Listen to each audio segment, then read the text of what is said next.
Gospelology, oh, Gospelology, Gospelology, uh-oh, Gospelology, Gospelology, oh, Gospelology, Gospelology, uh-oh, Gospelology, Gospelology, oh. Jesus turned water into wine. It's amazing. Jesus even healed the blind. It's amazing. How all the planets are aligned. How all chemicals are designed. Teaching the gospel with a scientific twist. All of his miracles are magnificent. Teaching the gospel with a scientific twist. All of his miracles are magnificent. Oh, Gospelology, Gospelology. Hi, this is Janelle with this week's Scientist in Residence. This week's Scientist in Residence is Benjamin Banneker.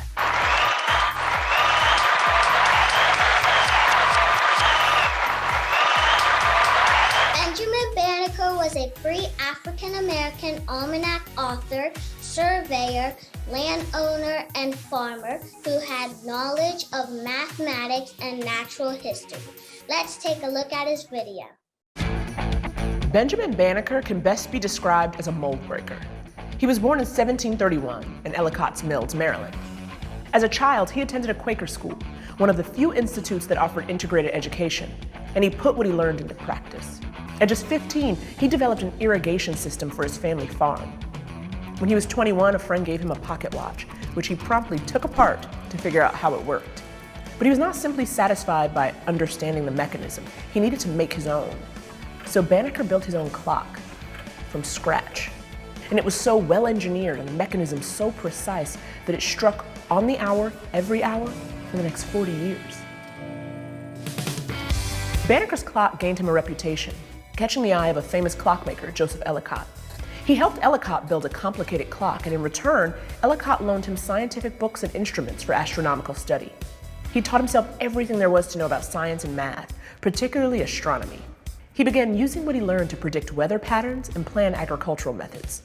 He even predicted a solar eclipse in 1789, successfully contradicting many notable minds of the time. Seeing the practical applications of his work, Banneker began publishing Benjamin Banneker's Almanac in 1792, and it was a wild success. It contained information on weather patterns, farming practices, and was basically a how-to guide for agricultural life. The almanac also included political writings, such as a plan of a peace office for the United States, which caught the attention of Thomas Jefferson, and the two exchanged several letters. Banneker even implored Jefferson about the evils of slavery, advocating for abolition. When it came time for President Washington to appoint a commission to survey the site of the new capital, Washington, D.C., Jefferson made sure Banneker's name was on the short list. Banneker worked closely with French architect Pierre L'Enfant to plan the Capitol. But L'Enfant was notoriously difficult to work with and was known for his explosive temper. As a result, L'Enfant was dismissed from his post before planning could be completed. And in what could have been a devastating move, L'Enfant took a year's worth of the plans with him. Just when it seemed that the team would have to start from scratch, Banneker saved the day and the Capitol. In 2 days, Banneker recreated L'Enfant's designs entirely from memory. He redrew every street and stream and building, effectively saving the Capitol as we know it. Banneker died in 1806 at the ripe old age of 75. So next time you're in Washington, D.C., or the next time your dad refers you to the Farmer's Almanac for all the information you could ever need, remember that we owe that and so much more to Benjamin Banneker, the first African-American scientist.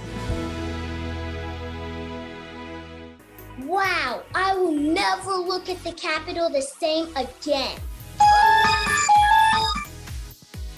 Benjamin Banneker, this week's Scientist in Residence, and the crowd goes wild!